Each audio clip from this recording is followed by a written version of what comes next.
everybody to the channel. As you all know, today we are doing the top 10 Age of the Primes figures.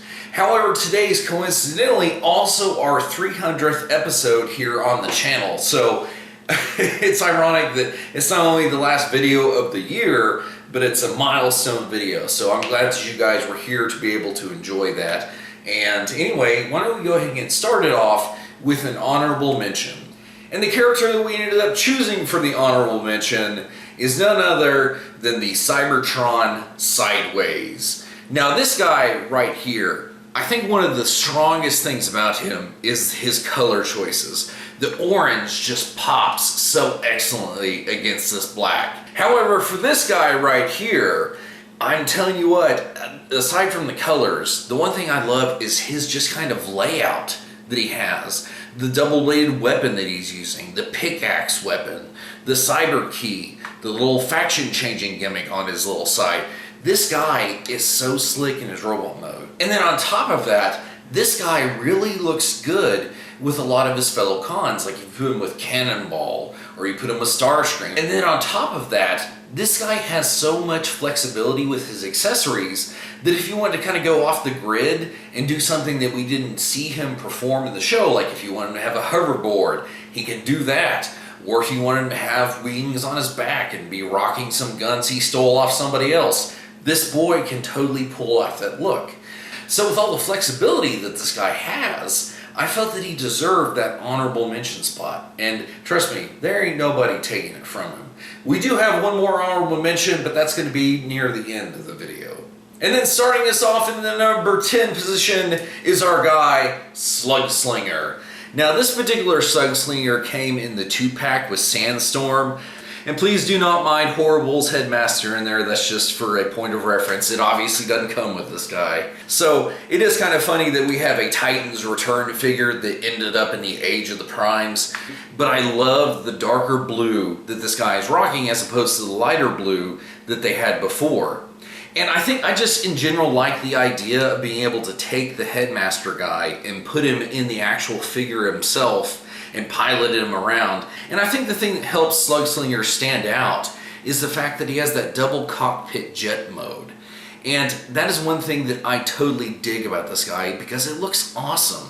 And it helps him to kind of stand out from all the other jet guys that we know that just have one. So I think everything together that I mentioned, that is why this guy lands in the number 10 spot. And then taking our number 9 spot could be no other than the Armada Nemesis Prime with Runway, Jetstorm, and Sonar, who form obviously the Star Saber. And this guy, I really couldn't put him higher because I think the fact is, with it just being this portion of the Optimus Prime, it feels incomplete. And yes, we are getting a new version of the Star Saber, which is great. That's another reason that he lands on this list. But it doesn't make up for the lack of a trailer. So the fact they didn't include that, and yet he's about the same price, if not more, than the original Commander Optimus Prime.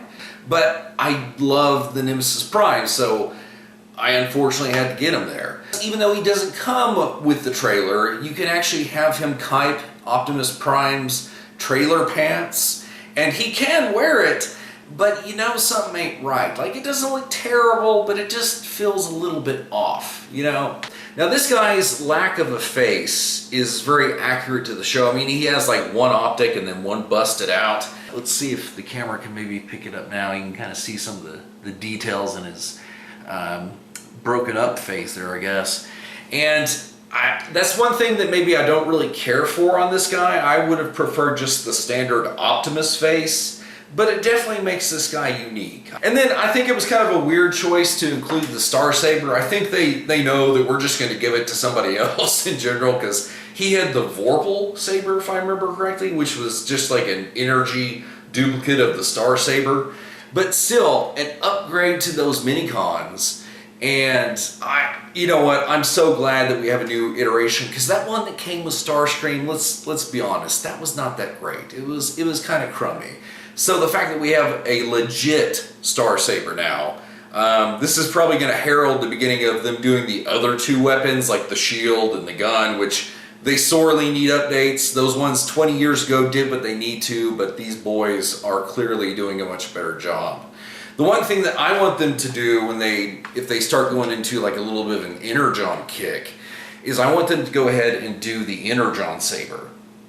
Because back in the day, the Energon Saber was literally just a remold of the Star Saber. And so, I mean, the engineering is already here. All you've got to do is adjust a few of the aesthetics, and you've got an Energon Saber. So, I know, that probably won't happen, but that's my personal wish fulfillment. So anyway, with all that taken into consideration, that is why Nemesis Prime lands in the number 9 spot.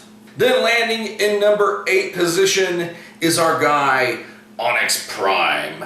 His beast mode, I love the fact that it itself can be a 4-legged creature, or if you want it to have 6 legs, where he has like the bison hooves, he has the horse legs, and then his front claws are clearly just his robot mode hands, so that's kind of a little bit weak sauce. But then when you look at details on his wings, yes, they're meant to look like bird wings, but you look up here on the tops of the wings, and even down here, he's got bat wings intertwined with his bird wings. And I'm like, you know what? That is an attention to detail that I sort of respect. And then the other thing that I have to compliment is this guy's Centaur mode. However, as far as a fully fleshed out Centaur mode, we got to give it to Onyx on that. So for me, it's really kind of cool to have a very unique beast former added to the collection. And he actually has a somewhat prominent spot on the shelf. He kind of stands next to the R.I.D. Omega Prime, like on the very top. So that should indicate the fact that I like this boy quite a bit. And then a guy that has worked definitely hard to earn the number 7 spot is our boy, the Age of the Primes, Armada Red Alert. For instance, you can go ahead and pop out the cannon in vehicle mode if you wanted to. The fact that it actually has a legit Minicon port. This is an original era Minicon, and he's just plugged into the top. And I love this because literally he's turned into a pair of Gatling guns, and it's like, don't worry, I'm an emergency vehicle. Just one that's here to blast you. I'm loving Red Alert. And in this guy's video, we actually looked at how he does not skip leg day in robot mode. He's got like those giant big upper thighs. The head, however, is totally on point. The fact that you can go ahead and swap out the accessories on his left arm, that is pretty sick. The fact of how he fits in super well with Optimus and Hotshot and any other additions we're going to be getting. Yeah, definitely. This guy, like I said, he, just like his character in the show, he has worked very hard, and I really can't give it to anybody else because Red Alert is just that unique. And then we have a guy who clawed into the number 6 position, being none other than the R.I.D. 2001 era Sky-Byte. I love the updated attempt that they took on this design. Now, for a lot of you guys that have watched the channel, you know that one of my favorite guys of all time is the Beast Wars Transmetal 2 Cybershark, which back in the day, they recolored that figure to make Sky-Bytes. And I found out not a lot of people even know of Cybershark being the originator of this design. Now, obviously, Sky-Byte is the more infamous user of it, and I gotta say, this mold rocks it really well.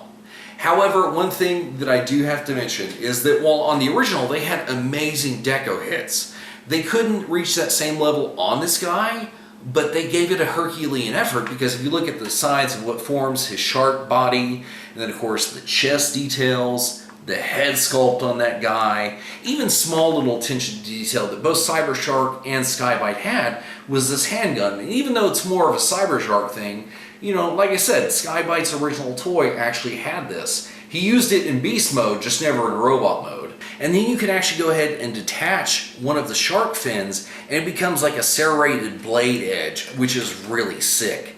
Now in this guy, he actually has wrist articulation in this arm, which I totally love that. And then over here, he can actually go ahead and still spin his shark spike weapon that we see him use in the show. So with all the little extra features that this guy has, to me, they're not really extra features because they were what the original toy could do, to some extent greater or lesser. And even with like the new Scourge and other figures of the line, I still think he doesn't look too out of place. He still fits in. So it'll be kind of interesting to see when we get more R.I.D. characters like a new Galvatron or Megatron to see how he stacks up to those guys. And starting off our top 5 figures at number 5 is Megatronus, the Fallen. So I was originally not going to include Megatronus on this list. However, I started noticing a lot of different things of how he melds different Megatronuses together. For instance, this guy actually has the Dreamwave Megatronus head from the comics.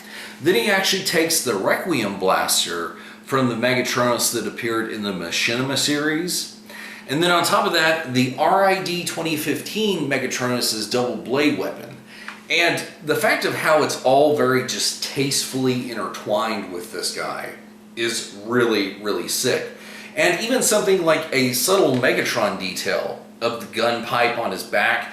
What I love is taking this thing off, and then it's just kind of like he's got like a little handgun, which of course it pales in comparison to the Requiem blaster. That is, unless you go ahead and store it on his back and then just let him have half of the blade weapon, which he looks pretty cool.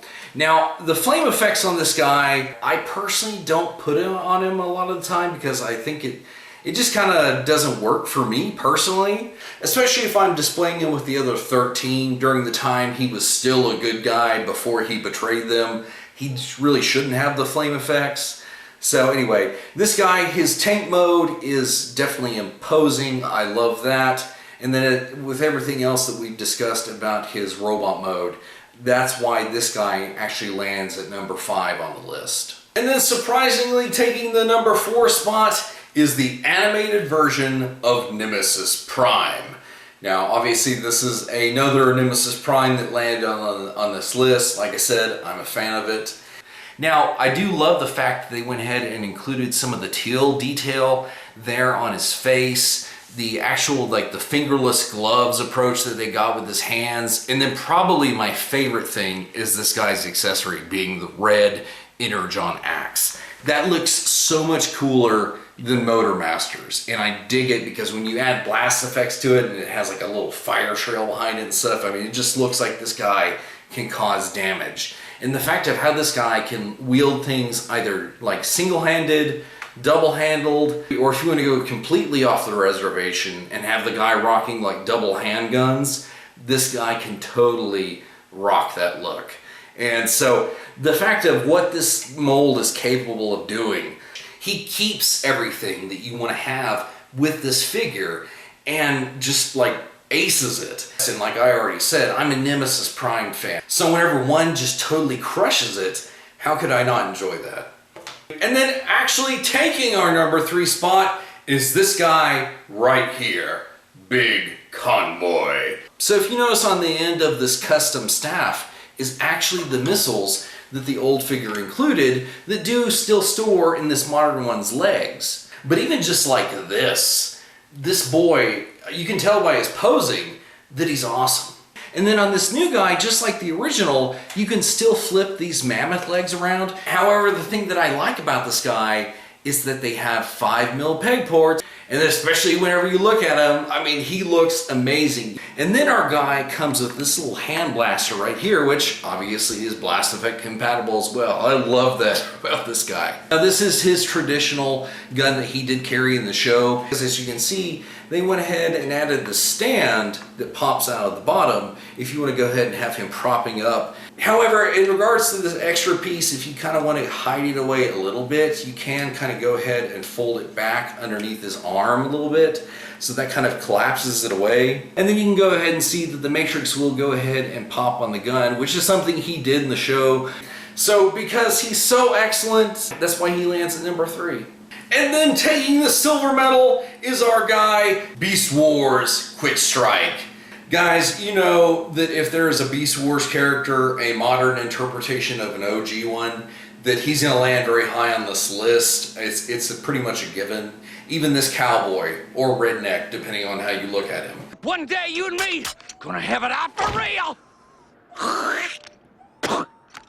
One thing that I love is the fact that he got the upsize treatment, because his old figure is not as tall as he is.